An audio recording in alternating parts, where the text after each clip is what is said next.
বন্ধুরা, সেদিন সকালটা ছিল একেবারে অন্যরকম। মা বাবা বাসায় ছিলেন না, তাই পুরো বাড়িতেই শুধু আমি আর আমার ভাইয়া একা ছিলাম। রাতে ঠিকমতো ঘুম হয়নি, তাই সকাল গড়িয়ে দুপুরের দিকেও আমি ঘুমিয়েই ছিলাম। ঘরটা ছিল একটু অন্ধকার, জানালার পর্দা টানা। বাইরে থেকে আসা আলোরেখা ঘরে ঢুকে ছায়া ফেলছিল। ঠিক তখনই দরজার খোলার শব্দ পেলাম। ধীরে চোখ খুলে দেখি ভাইয়া আমার ঘরে ঢুকছে। মনে হচ্ছিল সময় যেন থমকে গেছে, বাতাসও কেমন ভারী হয়ে আছে। আমি ধীরে উঠে বসলাম। মনে পড়ল, মা বাবা তো বলেছিলেন বিকেলের আগে ফিরবেন না।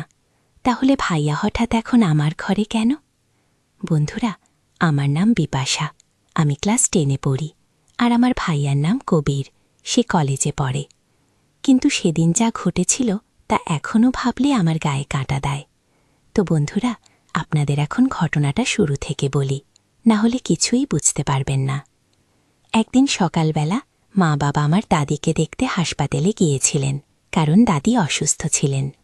তারা সকাল সকালেই চলে গিয়েছিলেন, আর যাওয়ার আগে বলেছিলেন বিকেল নাগাদ ফিরব। আমি রাতে ঠিকমতো ঘুমাতে পারিনি, তাই সকালবেলাতেও গভীর ঘুমেছিলাম। ঘরের ভেতর তখন শুধুমাত্র আমি একাই ছিলাম। লাইট বন্ধ, দরজাও বন্ধ, চারদিক নিস্তব্ধ। ঠিক তখনই দরজার হাতলটা ধীরে ঘুরে গেল, আর দরজাটা কিঞ্চিত শব্দ করে খুলে গেল।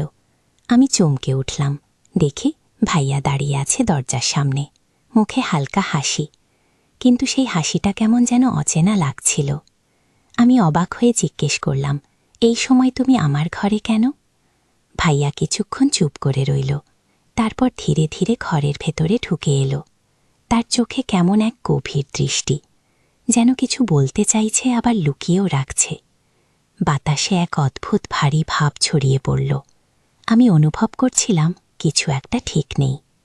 ভাইয়া হঠাৎ আমার বিছানার পাশে এসে বসল, তারপর নিচু স্বরে বলল, বিপাশা, আমি তোকে একটা কথা বলবো, কিন্তু কাউকে বলবি না কিন্তু। ঠিক সেই মুহূর্তে ভাইয়া আমার দিকে ঝুঁকে বলল, বিপাশা, তুই জানিস কি, আমরা যখন রাতে ঘুমাই বাবা মা কী করে সেটা আমরা কখনো দেখিনি, কিন্তু আমি আজ যা দেখেছি সেটা আমাদের জন্য খুবই গুরুত্বপূর্ণ, এবং তুই আর আমি সেটা একসাথে করতে পারি। আমি অবাক হয়ে বললাম, কি করা ভাইয়া, কি দেখেছি সেসব? আগে কখনো বলিনি। ভাইয়া হালকা শ্বাস টেনে বলল, আমি বুঝতে পারছি এটা অদ্ভুত শোনাবে, কিন্তু যখন আমরা একা থাকি তখন আমাদের কিছু কাজ আছে যা আমরা আগে কখনো দেখিনি। বিপাশা, এটা হয়তো আমাদের জন্য নতুন অভিজ্ঞতা, কিন্তু একসাথে করলে আমরা সব বুঝতে পারব। কবির ভাইও ধীরে বলল, বিপাশা, আজ সকালটা আমাদের জন্য বিশেষ। আমি যা দেখেছি তা শুধু একটি সাধারণ ঘটনা নয়। যদি তুমি সাহস দেখাও তবে আমি সব দেখাবো। আমি বিস্ময়ে জিজ্ঞেস করলাম, ভাইয়া, ঠিক কী দেখেছ? এটা কি গুরুত্বপূর্ণ? কবির ভাইয়া হালকা হেসে বলল, হ্যাঁ বিপাশা, এটি গুরুত্বপূর্ণ, কিন্তু প্রথমে শর্ত, তুমি আমার সঙ্গে থাকবি, ভয় পাবি না, এবং মনোযোগ দেবে। আমি মাথা হেলালাম, ঠিক আছে ভাইয়া, আমি প্রস্তুত। ভাইয়া হালকা হেসে বলল, চলো, তবে আগে দরজা বন্ধ করি, বাইরে কেউ যেন আমাদের দেখতে না পারে। সে দরজার তালা টেনে দিল। ঘরের বাতাস হঠাৎ আরও ভারী হয়ে গেল, আর কানের কাছে হালকা কোনো শব্দ ভেসে আসলো, যেন কেউ দূরে কানে কানে ফিসফিস করছে। বিপাশা, আজ আমি তোমাকে একটা গোপন জায়গা দেখাবো, ভাইয়া বলল। সে আমাকে ধরে লিভিং রুমের দিকে এলো।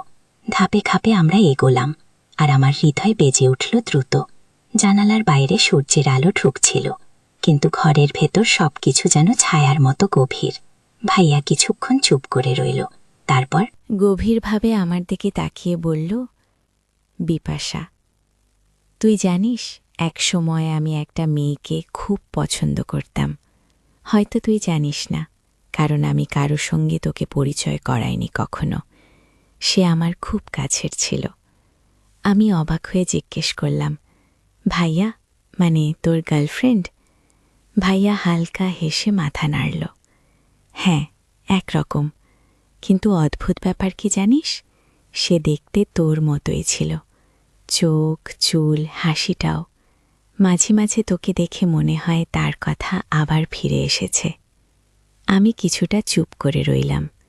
তার কণ্ঠে বিষণ্ণতা অনুভব করতে পারছিলাম। তারপর কি হলো? আমি ধীরে জিজ্ঞেস করলাম। ভাইয়া নিঃশ্বাস ফেলে বলল, সে একদিন হঠাৎ হারিয়ে গেল। কেউ জানে না কোথায় গেছে। ভাইয়া একটু চুপ করে আমার দিকে তাকিয়ে রইল। তারপর ধীরে বলল, বিপাশা, তোকে দেখলে আমার আগের গার্লফ্রেন্ডের কথা মনে পড়ে জানিস? তুই আর সে দেখতে অবিকল একরকম ছিলে। মাঝে মাঝে মনে হয় তুই আর সে যেন একই মানুষ। আমি কিছুটা অবাক হয়ে বললাম, ভাইয়া, আমি আসলে কিছুদিন ধরে একটা ব্যাপার খেয়াল করছিলাম। দেখতাম তুমি মাঝে মাঝে আমার দিকে চুপচাপ তাকিয়ে থাকো। আমি ভাবতাম হয়তো তুমি কোনো কিছু নিয়ে চিন্তায় আছো, কিন্তু এখন বুঝতে পারছি আসলে সেটা ওই মেয়ের জন্য, তাই না ভাইয়া? ভাইয়া হালকা হেসে তারপর নিঃশ্বাস ফেলে বলল, হয়তো তাই, অথবা হয়তো আমি এখনো বুঝতে পারিনি যে কেন তোমার মধ্যে তার ছায়া দেখি। ঘরে তখন নিস্তব্ধতা নেমে এলো। জানলার পর্দা হালকা দুলছিল। বাইরের বাতাসের শব্দ ঘরে ভেসে আসছিল। ভাইয়া ধীরে বলল, আজ একটু ক্লান্ত লাগছে, আমি তোর ঘরে একটু বিশ্রাম নেব। আমি কিছু বললাম না, শুধু মাথা নাড়লাম। ভাইয়া চুপচাপ এসে বিছানার পাশে বসে পড়ল।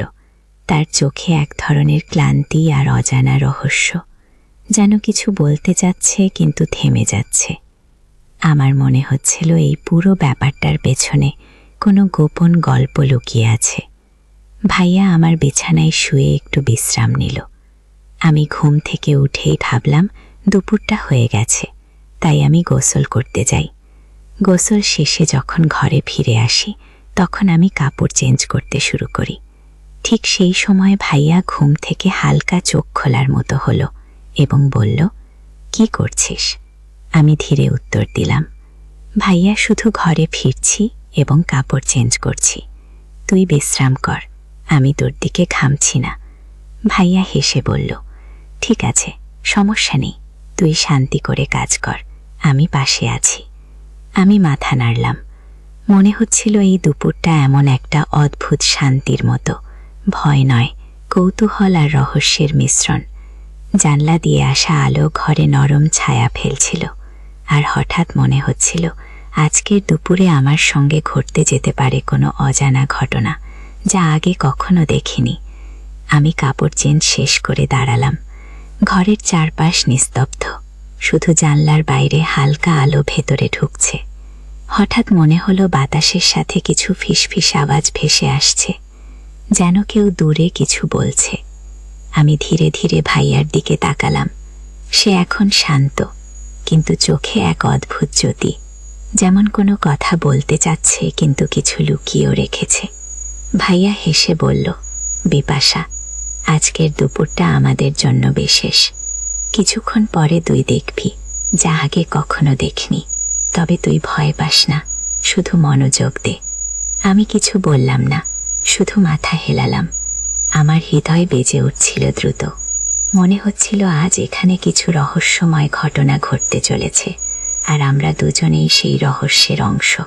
তো বন্ধুরা, এই গল্পটি কিন্তু এখানে শেষ নয়, আরও বাকি গুরুত্বপূর্ণ শেষের অংশ রয়েছে। যদি আপনারা দ্বিতীয় পর্ব পেতে চান, অবশ্যই এই চ্যানেলটি সাবস্ক্রাইব করে পাশে থাকা অল নোটিফিকেশন অন করে রাখবেন। আর আগের থেকে যারা সাবস্ক্রাইব করে রেখেছেন, আপনাদের জন্য অসংখ্য ভালোবাসা রইল।